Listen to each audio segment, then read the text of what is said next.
কে আমরা গড়ে তুলতে পারি।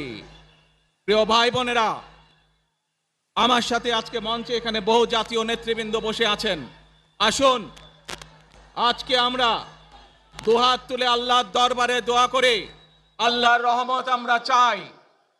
যে সকল জাতীয় নেতৃবৃন্দ এই মঞ্চে আছেন, মঞ্চের বাইরে যে সকল জাতীয় আরো নেতৃবৃন্দ আছেন, আমরা সকলে মিলে এই দেশকে নেতৃত্ব দিয়ে আমাদের বাংলাদেশের জনগণের প্রত্যাশিত সেই বাংলাদেশকে আমরা গড়ে তুলতে চাই।